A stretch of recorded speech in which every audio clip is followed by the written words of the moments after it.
ಎಲ್ರಿಗೂ ನಮಸ್ಕಾರ. ನಮ್ಮ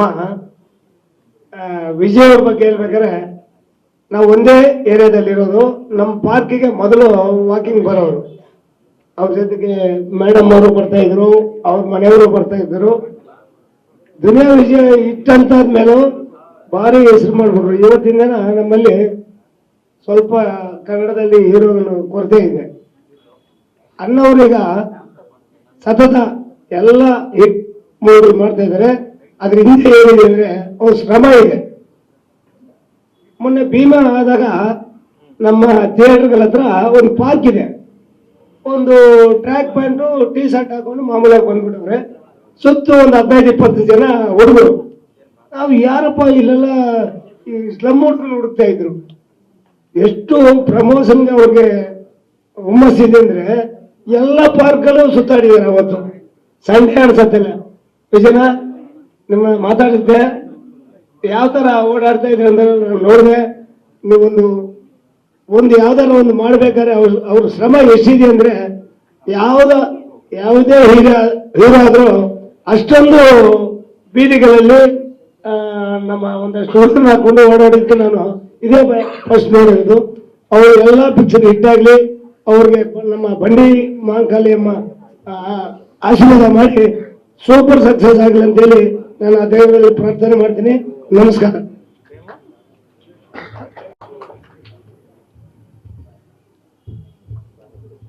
ಎಲ್ರಿಗೂ ನಮಸ್ಕಾರ. ಸಿಟಿ ಲೈಟ್ಸ್ ಸಿನಿಮಾ ನನ್ನ ಪ್ರಕಾರ ನಮ್ಮ ಮಾವಂದು ಹ್ಯಾಟ್ರಿಕ್ ಗೆಲುವು. ಯಾಕಂದ್ರೆ ಸಲಗ ಭೀಮಾ ಎಲ್ಲರೂ ನೋಡಿ ತುಂಬಾ ಇಷ್ಟಪಟ್ಟಿದ್ವಿ. ಈ ಸಿನಿಮಾನು ಅದೇ ರೀತಿ ಇರುತ್ತೆ. ಅಂಡ್ ವಿನಯ್, ನಾನು ವಿನಯ್ ಸಾಕಷ್ಟು ವರ್ಷದಿಂದ ಒಡನಾಟದಲ್ಲಿ ಇದೀವಿ. ವಿನಯ್ ನಾನು ಒಂದು ಸಿನಿಮಾ ಕೂಡ ಆಕ್ಟ್ ಮಾಡಿದ್ವಿ, ಗ್ರಾಮಾಯಣ ಅಂತ. ಅದು ಆಲ್ಮೋಸ್ಟ್ ಮುಗಿತಾ ಇದೆ. ಆ ಸಿನಿಮಾಲಿ ನೀವ್ ಯಾರು ನೋಡದೇ ಇರೋ ತರ ವಿನಯ್ ಈ ಸಿನಿಮಾಲಿ ಅದನ್ನ ಬೀಟ್ ಮಾಡಿ ಇರೋಂತ ಕ್ಯಾರೆಕ್ಟರ್ ಇಲ್ಲಿ ನೋಡ್ತಿದ್ರೆ ಗೊತ್ತಾಗ್ತಿದೆ. ಆ ಸಿನಿಮಾಲು ಸಖತ್ ಇಂಟೆನ್ಸ್ ಆಗಿ ಆಕ್ಟ್ ಮಾಡಿದಾನೆ ವಿನಯ್. ಇದರಲ್ಲಿ ಇನ್ನೂ ಡಬಲ್ ಆಗಿ ಮಾಡಿಸ್ತಾರೆ ನಮ್ಮ ಮಾವ. ಅಂಡ್ ಇವತ್ತು ಒಬ್ಬ ನಟ, ನಿರ್ಮಾಪಕ, ನಿರ್ದೇಶಕನಿಗಿನ್ನ ಹೆಚ್ಚಾಗಿ ಒಬ್ಬ ತಂದೆಯಾಗಿ ಮಗಳಿಗೆ ಸಿನಿಮಾ ಮಾಡ್ತಿರೋದು ಒಂದು ಸಖತ್ ಖುಷಿಯಾದ ವಿಚಾರ. All the best Moni. ಒಳ್ಳೆ ಟೀಮ್ ಜೊತೆ ಇದೆಯಾ. ಅಂಡ್ ಆಲ್ರೆಡಿ ಟೆಕ್ನಿಕಲ್ ಟೀಮ್ ಇರ್ಬೋದು, ಆರ್ಟಿಸ್ಟ್ ಡಿಪಾರ್ಟ್ಮೆಂಟ್, ಡೈರೆಕ್ಷನ್ ಡಿಪಾರ್ಟ್ಮೆಂಟ್ ಅಂತೂ ಹೆವಿ ಸ್ಟ್ರಾಂಗ್ ಇದ್ದೇ ಇರುತ್ತೆ. ಮಾಸ್ತಿ ಅವರಿದ್ದಾರೆ. ಎಲ್ರು ಆಲ್ ದಿ ಬೆಸ್ಟ್. ತುಂಬಾ ಚೆನ್ನಾಗಾಗತ್ತೆ ಸಿನಿಮಾ. ಒಳ್ಳೇದಾಗಲಿ. ವಿಜಿ ನನ್ನ ಆತ್ಮೀಯ ಗೆಳೆಯ, ಬಹಳ ವರ್ಷಗಳಿಂದ ಒಟ್ಟಿಗೆ ಓಡಾಡ್ತಾ ಇದ್ದೀವಿ. ಈಗ ಆತನ 3ನೆಯ ಸಿನಿಮಾ ನಿರ್ದೇಶಕನಾಗಿ, ನಟನಾಗಿಯೇ ಅಪರೂಪದ ನಟ ಅಂತ. ಅಪರೂಪದ ಟೈಮಿಂಗ್ ಇರೋರು ಬಹಳ ಕಡಿಮೆ ಜನ. ಅವನು ನಿರ್ದೇಶಕನಾಗಿಯೂ ಒಳ್ಳೆಯ ಹೆಸರನ್ನು ಮಾಡ್ತಿರೋದು ಸಂತೋಷದ ವಿಷಯ. ಅದರಲ್ಲೂ 2 ಭೀಮಾ ಆಗಲಿ ಸಲಗ ಆಗಲಿ ತುಂಬಾ ವಿಶಿಷ್ಟವಾದ ಕಥೆ ಹೇಳುವ ಕ್ರಮ. ಸಿಟಿ ಲೈಟ್ಸ್ ಅಲ್ಲೂ ಹಾಗೆ ಒಂದು ವಿಶಿಷ್ಟವಾದ ಕ್ರಮವನ್ನೇ ಇಟ್ಕೊಂಡು ಕೆಲಸ ಮಾಡ್ತಿರ್ತಾರೆ. ಜೊತೆಯಲ್ಲಿ ಇನ್ನೊಬ್ಬ ನನ್ನ ಗೆಳೆಯ ಮಾಸ್ತಿ ಇದ್ದಾನೆ. ಇಬ್ರು ಸೇರಿದ್ರೆ ಏನೋ ಒಂದು ಅಪರೂಪದ ಹೊಸ ವಿಷಯವನ್ನ ಖಂಡಿತ ಕೊಡ್ತಾರೆ. ಜೊತೆಗೆ ಪುಟ್ಟ ಹುಡುಗಿ ನೋಡಕ್ಕೆ ಸುಂದರವಾಗಿ ಕಾಣಿಸ್ತಿದ್ದಾಳೆ. ಏನೋ ಕನ್ನಡ ಸಿನಿಮಾಕ್ಕೆ ಒಳ್ಳೆ ಕಾಲ ಬಂದಿದೆಯೇನೋ ಮೌನಿಷಾ ತರದವರಿಂದ ಅಂತ ನಾನಾದ್ರೂ ಭಾವಿಸ್ತೇನೆ. ಇನ್ನು ವಿನಯ್, ಈಗಾಗಲೇ ನಾನು ಒಂದ್ಸಲಿ ಅಪ್ಪ ಆಗಿದ್ದೀನಿ ಅವನಿಗೆ. ಇನ್ನೊಂದು 2-3 ಸಲ ಅಪ್ಪ ಆಗ್ಬೋದೇನೋ ಹೇಳಕ್ಕಾಗಲ್ಲ. ಒಳ್ಳೇದಾಗಲಿ Vinay. I wish you all the very best. Kannada ಸಿನಿಮಾಗಳ ಬಗ್ಗೆ ಇರುವ ಸಣ್ಣ ಕೀಳರಿಮೆ ಏನಿದೆ, ತಯಾರು ಮಾಡುವವರಿಗಿರುವ ಇನ್ಫೀರಿಯಾರಿಟಿ ಏನಿದೆ, ಇವುಗಳನ್ನ ದಾಟುವ ಹೊಸ ಶಕ್ತಿಯನ್ನ ವಿಜಿ ತಂದ್ಕೊಟ್ಟಿದ್ದಾರೆ.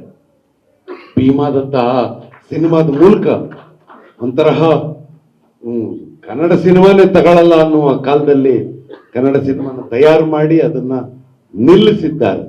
ಅವರು ನೀಡಿರುವ ಧೈರ್ಯ ಇನ್ನೂ ಹಲವರಿಗೆ ಈ ಬಗೆಯ ಸಿನಿಮಾ ಮಾಡೋದಕ್ಕೆ ದಾರಿಯಾಗಲಿ.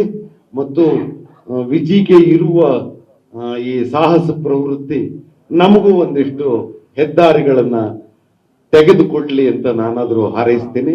ವಿಜಿಗೆ ಒಳ್ಳೇದಾದ್ರೆ ನಮ್ಗೆಲ್ರಿಗೂ ಒಳ್ಳೇದಾದಾಗೆ ಅಲ್ಲೇನ. ಎಲ್ರಿಗೂ ನಮಸ್ಕಾರ.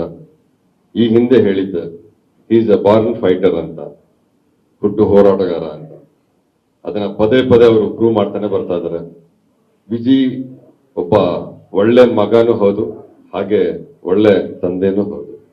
ಸೊ ಇವತ್ತಿನ ದಿವಸ ಮೋನಿಶಾ ಚಲನಚಿತ್ರರಂಗಕ್ಕೆ ಪಾದಾರ್ಪಣೆ ಮಾಡ್ತಾ ಇದ್ದಾರೆ. ನಿಮ್ಗೆ ಶುಭವಾಗ್ಲಿ. ನೀವು ಸಿನಿಮಾ ಎಂಟ್ರಿ ಕೊಡಕ್ ಮುಂಚೆನೆ ನಿಮ್ಗೆ ಇನ್ಸ್ಟಾಗ್ರಾಮ್ ಅಲ್ಲಿ ಅಷ್ಟೊಂದು ಫಾಲೋವರ್ಸ್ ಇದ್ದಾರೆ. ಸೊ ಮುಂದೆ ಏನಾಗ್ಬೋದು ಅಂತ ನಾವು ಊಹಿಸ್ಬೋದು.